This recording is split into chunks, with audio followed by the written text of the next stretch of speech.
At Starbound, we tell stories the human way, not with artificial voices or AI garbage. What's HFY without humanity? Subscribe to keep it that way. I'm Daniel Pierce, and I'm going to be your narrator. Now, let's begin. Earth was in a strange position as the motion for membership was debated in the Galactic Council. On one hand, the whispers in the back chambers spoke of the certainty of humanity's acceptance. On the other, actual admission would only be possible if humanity survived 5 more days of the Kratic hegemony invasion, long enough for the Council's bureaucracy to finish its procedures. Every species understood that humanity's fate hinged on one question. Could Stone Age weapons tear through the Kratic's advanced shielding? What none of them knew, however, was that on Earth, in that very moment, as humanity braced for the final battle, the average human, including the elderly and children, was carrying 3 grenades, a shotgun, a rifle, 2 sidearms, and 10 pounds of ammunition. And all of them were ready to prove that when a shield is called impenetrable, it only means you aren't shooting enough. Unaware of this particular aspect of human logic, Brigade Commander Mazik stood motionless before the viewport of Deployment Ship 26. His 4 arms crossed in contemplation as he watched the blue-green jewel of Earth grow larger with each passing moment. The atmospheric entry was proceeding exactly as calculated, the ship's hull glowing as they descended. His personal shield generator glowed while attached to his chest, a white luminescence emanating from the miraculously tiny core embedded in his battle armor.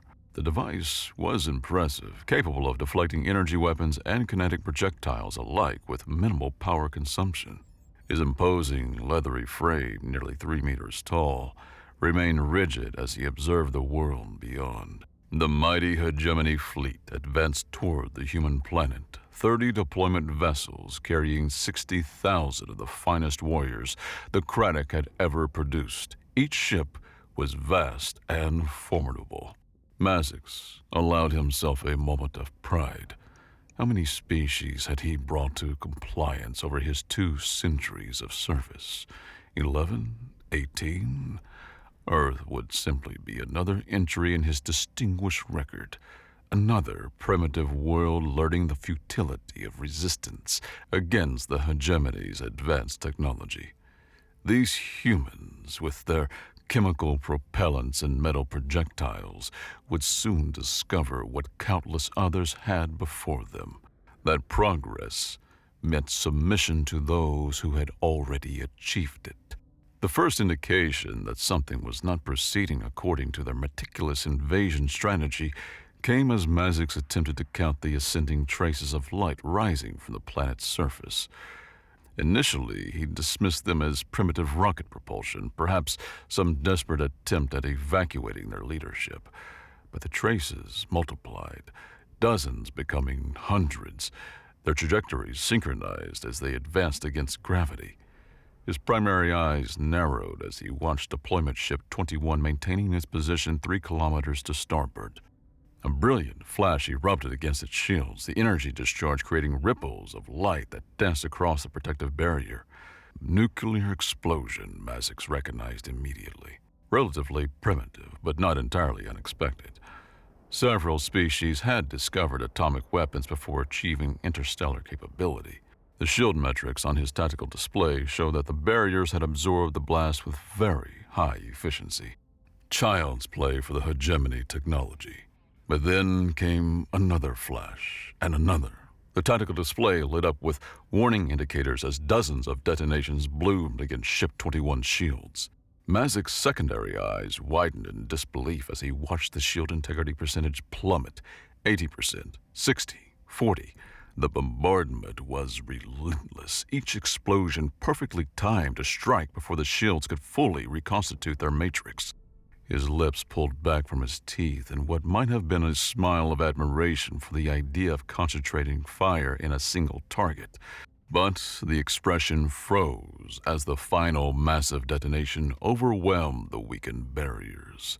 The shields collapsed in a cascade of sparking energy, and for a fraction of a second, Ship 21 hung naked in space.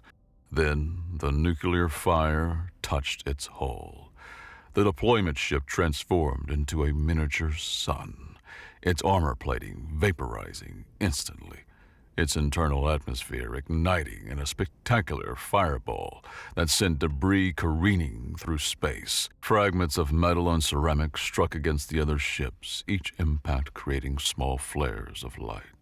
Mazix watched in silence as what had been a proud vessel of the hegemony fleet became nothing more than an expanding cloud of radioactive debris falling toward Earth's atmosphere.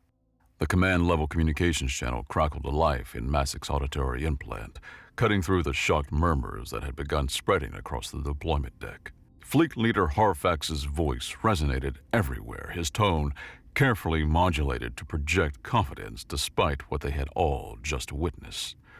"Warriors of the hegemony," the fleet leader began, his words reaching every commander across the remaining 29 ships. "We have witnessed a tactical anomaly. The humans have expended their entire atomic arsenal in a desperate gambit against a single vessel. Ship 21's sacrifice will be remembered in our victory chronicles." Mazix felt his muscles relax slightly. Of course, it made perfect tactical sense when viewed through that lens. The humans had consolidated their most powerful weapons against a single target, achieving a Pyrrhic victory that left them defenseless against the remaining fleet. "Their nuclear capabilities are now exhausted," Harfax continued, his voice taking on an almost paternal quality. "What remains are their conventional weapons, their chemical propellants and metal projectiles. Against these, your shields will hold as they have held against 1,000 primitive worlds before. We proceed with the invasion as planned. Show these humans the price of destroying hegemony property. Show them why submission is preferable to annihilation." The speech was textbook hegemony military doctrine, designed to transform a moment of uncertainty into renewed determination. Mazix recognized the psychological manipulation even as he felt it working on his own mind. The loss of 21 was reframed not as vulnerability, but as evidence of human desperation. His confidence returned, bolstered by the knowledge that nuclear weapons were typically the apex of pre-interstellar military technology. Without them, humans would be firing metal slugs at energy barriers designed to withstand directed plasma streams. The worry that had crept into his mind dissipated like water in the desert. Mazix turned from the viewport, his 4 eyes surveying the 2,000 warriors assembled on the deployment deck.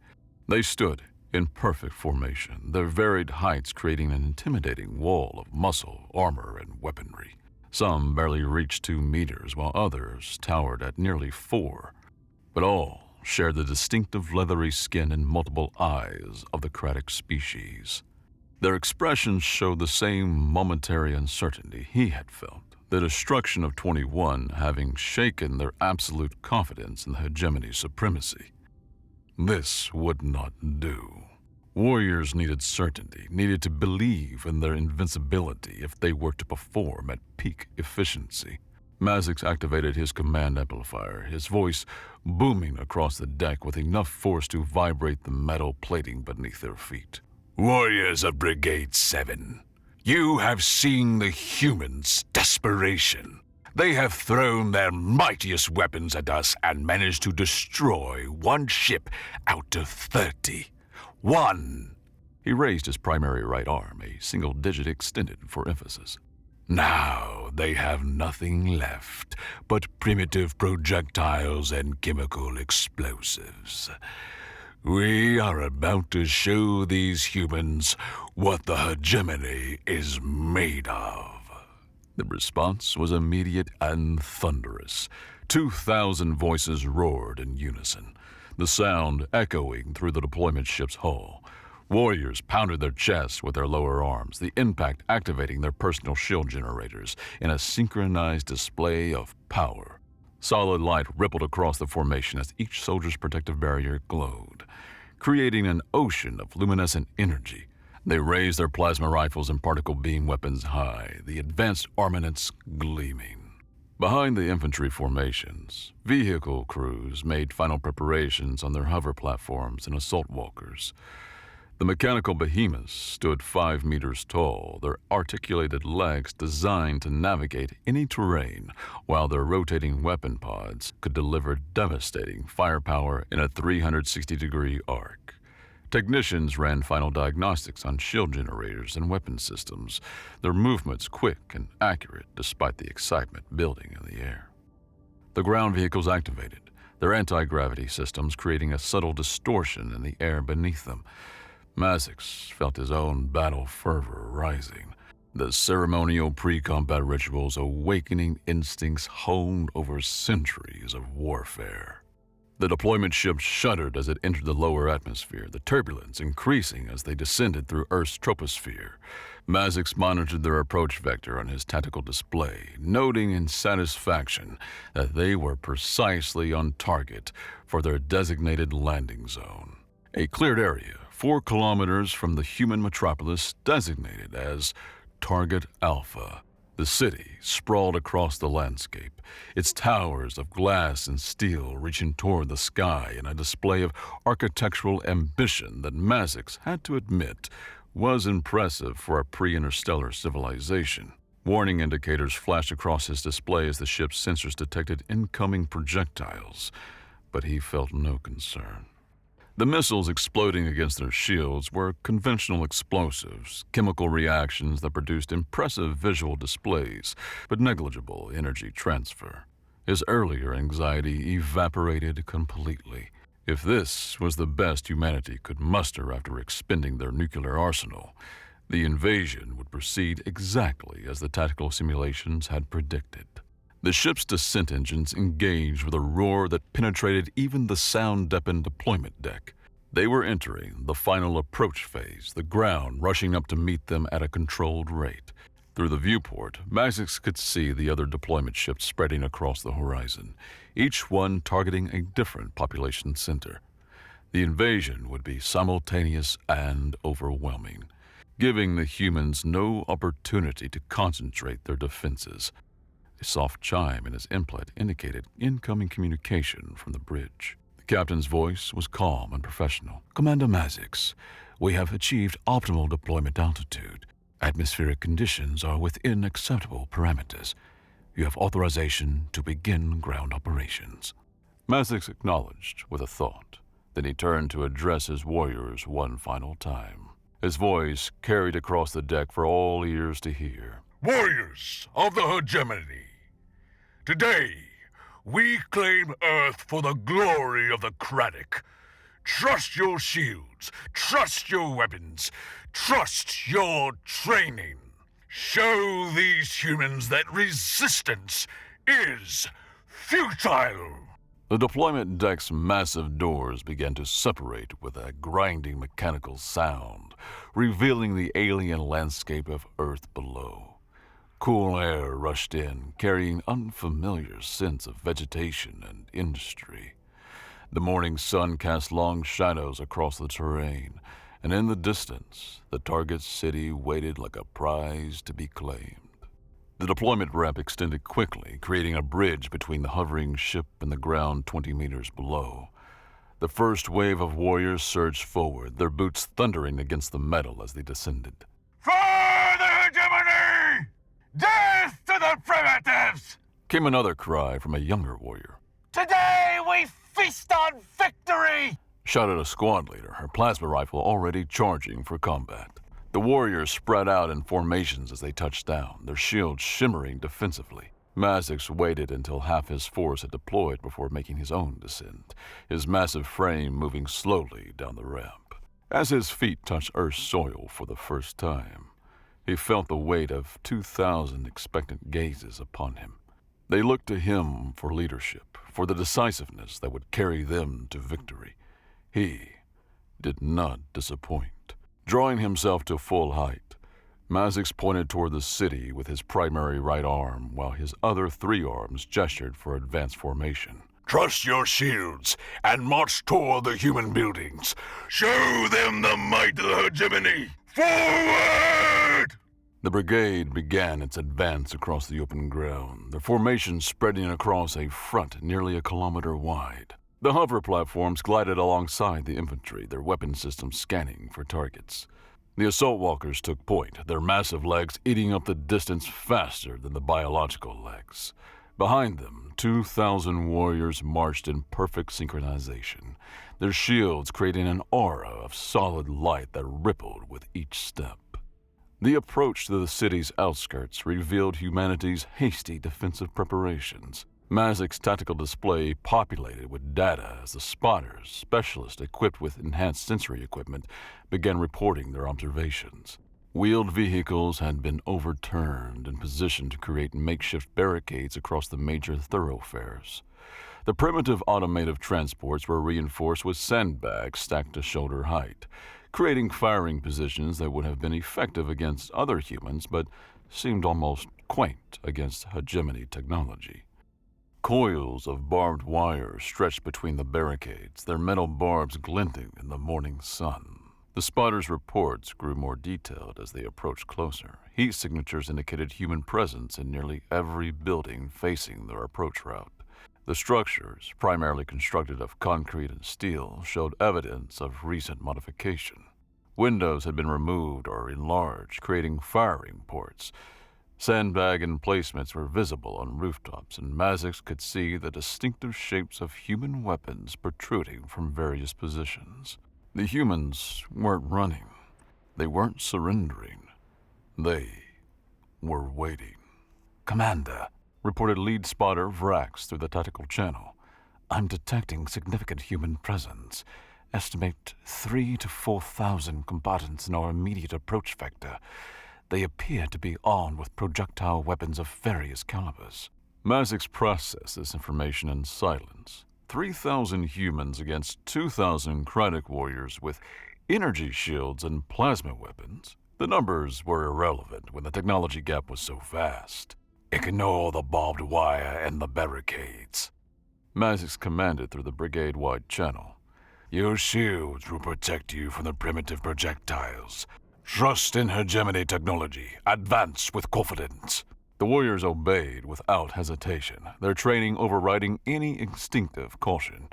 The first line of troops reached the barbed wire and simply walked through it, metal strands sparking harmlessly against their shields before snapping under the pressure. The overturned vehicles posed no greater obstacle. Warriors either vaulted over them with enhanced strength or simply pushed through gaps, their shields deflecting any sharp edges.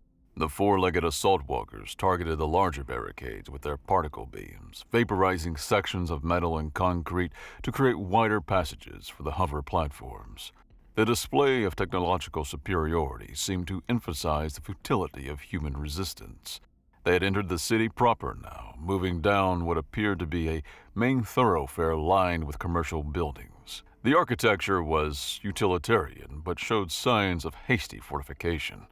Mazix noted how the humans had created interlocking fields of fire, each position able to support others. It was good tactical doctrine, but ultimately meaningless against energy shields. The silence was oppressive, and for a moment, nothing happened. The humans remained hidden, waiting.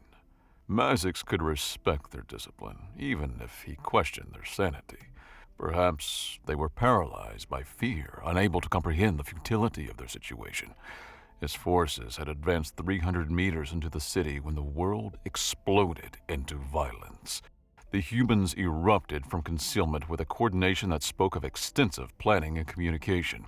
Every rooftop suddenly bristled with weapons, every storefront window shattered outward as gun barrels emerged.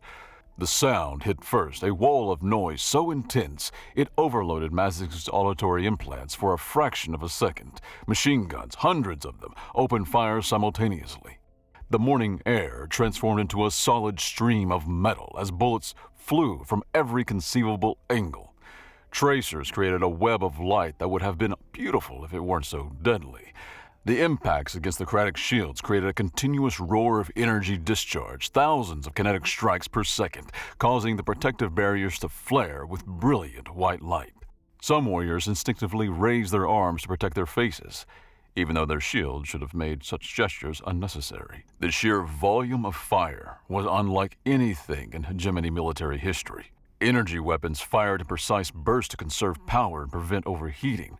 These human weapons seemed to have no such limitations, maintaining a continuous stream of projectiles that turned the air itself into a lethal medium. Maintain formation! Mazix roared over the command channel, though he could barely hear his own voice over the cacophony. Return fire! Target the weapon emplacements! His warriors responded, raising their plasma rifles and particle beams to engage the human positions. Brilliant beams of energy lanced out, cutting through the morning air to strike buildings. Concrete exploded into powder where the beams hit, and several machine gun positions fell silent as their operators were vaporized. But for every position they destroyed, two more seemed to open up. Humans appeared in windows they hadn't even identified as potential firing positions. Some carried their rifles by hand, firing from the hip as they displaced to new positions. Others had weapons so large they required multiple humans to operate, their rate of fire so intense the barrels glowed red with heat. The assault walkers opened fire with their rotating weapon pods, their heavier armaments devastating entire building facades. A 3-story structure collapsed entirely under the sustained barrage, dust and debris billowing into the street. Yet, even as it fell, Mazix could see humans escaping from the rear, carrying their weapons to new positions. The hover platform's anti-personnel weapons created sweeping arcs of destructive energy, but the humans used the rubble and destroyed vehicles as cover, popping up just long enough to fire bursts before ducking back down. The battle descended into a grinding exchange of fire, neither side able to achieve decisive advantage. The Craddock had superior weapons and shields, but the humans had numbers, preparation, and a seemingly endless supply of ammunition. The machine guns never stopped firing, their operators replacing belts of ammunition continuously. Some positions had multiple guns, allowing them to maintain continuous fire, while others cooled or reloaded. Then came the first casualty that shattered Mazix's confidence. Warrior Krex, a veteran of 6 campaigns, had pushed forward to get a better angle on a particularly troublesome machine gun nest. 4 separate human positions had identified his movement and concentrated their fire on him simultaneously. His shield, designed precisely to handle kinetic impacts, was suddenly being asked to deflect hundreds of rounds per second from multiple angles. The shield generator's warning tone was audible even over the battle, a high-pitched whine that indicated dangerous overload conditions. Krex tried to fall back, but a 5th machine gun opened up from a position they hadn't even detected. The combined fire rate exceeded the shield's refresh capacity. For a moment, the light barrier flickered like a failing light bulb, its surface rippling with unstable energy patterns. Then it collapsed entirely. The bullets that had been stopped by pure energy suddenly found flesh. Krex's armor, designed to provide minimal protection since the shields were supposed to handle all threats, offered little resistance to the storm of metal. His body jerked and spasmed as dozens of rounds found their mark, dark purple blood spraying across the rubble. He was dead before he hit the ground. Pull back! Mazix commanded immediately, his tactical mind overriding his shock. Maintain spacing! Don't let them concentrate fire! Give your shields time to cool and reconstitute! The warriors obeyed, falling back to covered positions while maintaining suppressing fire. The tactical situation had changed dramatically. The shields weren't invulnerable. They had thermal limits and refresh rates that the humans had somehow identified and were exploiting. It was impossible, unthinkable. How could primitive species have developed tactics to counter technology they had never encountered? The answer came as Mazix observed the human fire patterns more carefully. They weren't specifically targeting shield weaknesses. They were simply putting so much metal in the air that shields became overwhelmed through sheer volume. It was the tactical equivalent of solving a complex equation through brute force rather than elegance. Commander, I need immediate air support on grid reference 739. Mazix called out, the deployment ship still hovering overhead. Multiple fortified positions requiring heavy ordnance. The response was immediate. 3 atmospheric fighters detached from the deployment ship, their sleek forms cutting through the air. They lined up their attack runs and released their payload, directed energy bombs that could level entire city blocks. The buildings housing the most problematic machine gun positions disappeared in blinding flashes of light. The concussive waves shattered windows for kilometers in every direction, and the ground trembled under the impact. Dust and smoke billowed into the sky, creating an artificial twilight. For a moment, Mazix thought they had regained the initiative. The volume of incoming fire decreased significantly, and his warriors began advancing again through the rubble-strewn streets. But as the smoke cleared, his spotters reported new contacts. The buildings they had just destroyed were rubble, but the buildings behind them were already occupied by human forces. Fresh machine gun positions opened up, their operators apparently unconcerned by the fate of their comrades. The humans had defense in depth, every block prepared to exact its toll in Kratic blood. This is Squad 7. We're taking heavy fire from elevated positions. Squad 3 requesting immediate support. Multiple casualties. We can't advance. There's too much incoming. The reports flooded Mazix's command channel as the situation deteriorated. Each meter of advance was paid for in warriors and time, their shields constantly on the verge of overload. The humans seemed to have an endless supply of both fighters and ammunition. Some of the machine guns fired for so long without stopping that the barrels actually melted, the metal glowing white-hot before finally warping and failing. But even then, the humans simply pulled the destroyed weapons aside and replaced it with another. They had turned their city into a fortress, every building a bunker, every street a killing field. The tactical situation was becoming untenable. They had advanced barely a kilometer into the city and had already lost 40 warriors, with dozens more suffering from shield generation damage that made their combat ineffective. The assault walkers were taking concentrated rocket fire from human positions, their heavier shields holding but showing signs of stress. One of the hover platforms had been disabled when its anti-gravity system was damaged by an improvised explosive device, leaving it stranded and vulnerable. Mazix made the hardest decision of his military career. All units, tactical withdrawal to initial deployment zone. Maintain defensive fire and covering positions for wounded evacuation. The retreat began as an organized tactical movement, but the humans seemed to sense weakness. Their fire intensified rather than decreased, every gun in the city seemingly trained on the withdrawing Kratic forces. Machine guns that had been silent revealed themselves, adding their weight to the storm of metal. And then the artillery began.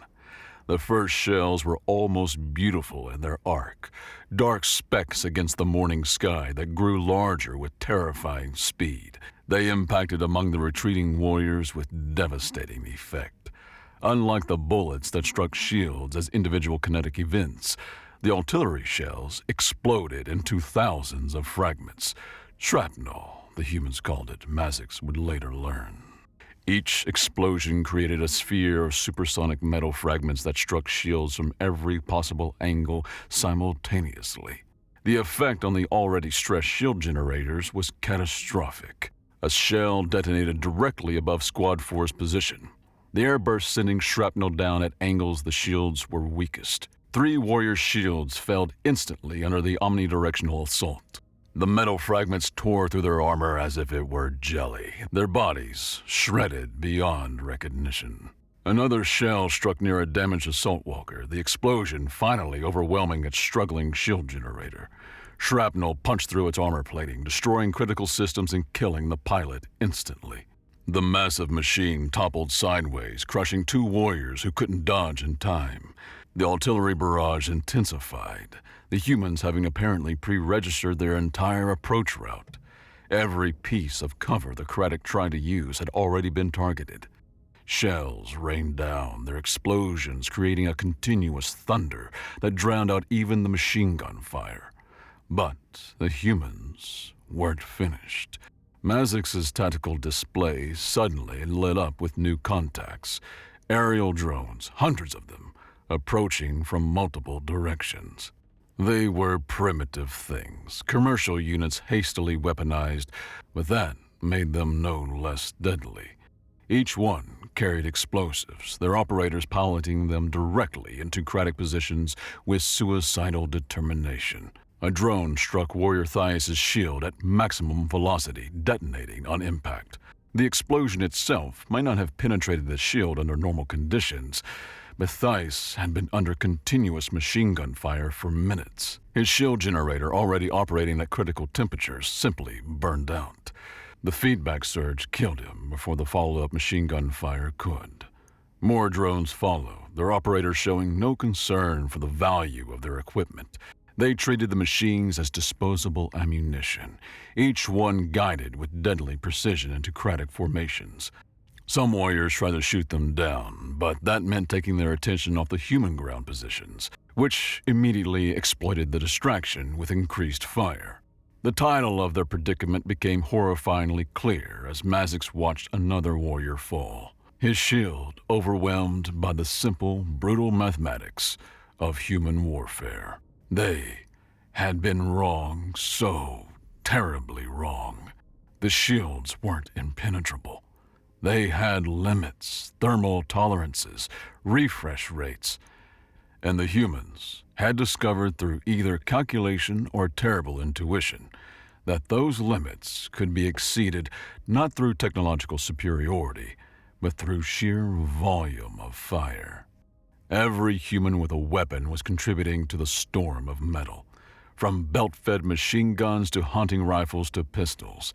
Even as Mazix watched, he saw elderly humans in what appeared to be adolescents taking positions at windows, adding their small arms fire to the overwhelming barrage. The entire population had armed itself, turning their city into a weapon that struck from every angle simultaneously. The retreat became increasingly desperate. They had lost nearly 300 warriors now, their formation dissolving into scattered groups trying to reach the deployment zone. The human artillery walked with them, each impact claiming more lives. The machine guns never stopped, their operators firing until their weapons failed, then replacing them and continuing. The shrapnel from countless explosions filled the air with deadly metal fragments that found every weakness, every momentary shield fluctuation, every overtaxed generator. Fleet Leader, this is Brigade 7 Actual. Mazix transmitted on the emergency command frequency, his voice strained as he directed the remainder of his forces. We are suffering critical casualties. The human defense's response exceeds all projections. Their conventional weapons they're overwhelming our shield capabilities through sustained volume of fire, requesting immediate extraction. The response came not just to him, but across the entire command network. Other brigade commanders were reporting similar situations. The humans hadn't just prepared one city. They had turned every population center into a fortress. Every building was a bunker, every citizen a soldier. Reports flooded in of shield failures, of warriors being torn apart by primitive projectiles that individually wouldn't have scratched their defenses. All ground forces, immediate withdrawal to deployment ships. Fleet Leader Harfax commanded, his voice having lost its earlier confidence. The humans have more ammunition than we thought possible. Full evacuation, defensive positions only. The admission was staggering. The mighty Craddock hegemony, conquerors of dozens of worlds, were being driven off by a species still using chemical propellants. But the reality was undeniable. As Mazix finally reached the deployment zone with the fewer than 800 warriors who had survived from his brigade, he could see the same story playing out across the horizon. Deployment ships were taking off under heavy fire, their larger shields holding but showing the telltale flickers of stress. Some ships didn't make it. Ground-based missile systems, hidden until the last moment, unleashed barrages of conventional explosives that, while not nuclear, struck in such numbers that ship shields failed as individual warrior shields had. Deployment Ship 18 crashed back to Earth in flames. its hull perforated by thousands of impacts. Ship 12 lost engine control and careened into a hillside, its death marked by a pillar of smoke visible for hundreds of kilometers. As Mazix's ship lifted off, he looked back at the city they had failed to take. The humans were already emerging from their positions, checking their wounded, replacing their destroyed weapons. They had turned the mathematics of warfare on its head, proving that sometimes quantity could overcome quality through sheer, overwhelming force. They had answered the question that the Galactic Council had posed. Yes, Stone Age weapons could tear through advanced shielding. You just had to fire enough of them. The retreat from Earth became a rout as the true scale of human resistance revealed itself. What Fleet Leader Harfax had assumed was humanity's entire nuclear arsenal turned out to be merely what they were willing to expend on the opening salvo. As the Craddock fleet attempted to reach orbital extraction altitude, the sky lit up with new launches. Intercontinental ballistic missiles, submarine-launched ballistic missiles, cruise missiles, even antiquated bomber aircraft carrying nuclear payloads. The humans had held the majority of their atomic weapons in reserve, waiting for the moment when the hegemony forces were most vulnerable. During their retreat, the flagship, a kilometer-long behemoth that had never known defeat, took 200 direct nuclear strikes in rapid succession. Its shield struggled to dissipate the raw thermal and kinetic energy of multiple fission and fusion reactions. The last warhead broke through, and the pride of the hegemony fleet became a brief second sun in Earth's orbit before scattering into radioactive debris. 11 other deployment ships never made it past the stratosphere, their destruction painting the sky with brief auroras of vaporized metal and organic matter. Their surviving vessels, Mazix's among them, fled Earth's gravity well with damaged shields and depleted warrior completements. Of the 60,000 warriors who had descended to Earth's surface, fewer than 15,000 escaped, losing 75% of their entire infantry. The invasion that was supposed to last 5 days had ended in less than 1. The Galactic Council's bureaucracy, for once, moved with unprecedented speed. Earth's successful defense was confirmed, verified, and ratified within the remaining 4 days. Humanity was welcomed into the galactic community not as another conquered species, but as a fellow member. Their unconventional tactics already becoming the subject of military study across dozens of worlds. The Craddock hegemony's humiliation was complete when the Council ruled that all hegemony materials and technology left on Earth, including the wreckage of deployment ships and thousands of sets of advanced armor and weapons, were now the legal property of humanity as legitimate salvage from a failed invasion. It was a subtle but clear punishment from the Council's bureaucracy, a way of censoring the hegemony for starting a war simply because they feared sharing their corner of space with a new species. Mazix survived, one of the few brigade commanders to make it off Earth alive. In his official report to Hegemony Command, he wrote a single line that would reshape military doctrine across the galaxy. The humans taught us that when a shield is called impenetrable, it only means you aren't shooting enough. The report was classified, buried, and hidden away in shame. But the lesson spread anyway, whispered in military academies and discussed in strategic planning sessions. The age of assuming technological superiority meant invulnerability was over. Humanity had proven that with enough determination, enough preparation, and enough ammunition, even the most primitive weapons could bring down the most advanced shields. Didn't the Ewoks do this? The Stone Age weapons had won, not through sophistication or technological advancement, but through the oldest truth in warfare. If you throw enough rocks at something, eventually it will break. Humanity had thrown very fast, very many rocks, and the galaxy's most advanced shields had shattered like glass. The age of respecting the primitive, the simple, and the overwhelmingly numerous had begun. And somewhere in the archives of the Galactic Council, filed away in the records of Earth's admission, was a simple note that would echo through history. Species 103, designation humanity, prove that kinetic weapons remain viable against advanced shielding through sufficient volume of fire. Recommend extreme caution in any future military engagements. They are, as they themselves say, absolutely fucking mental about ammunition.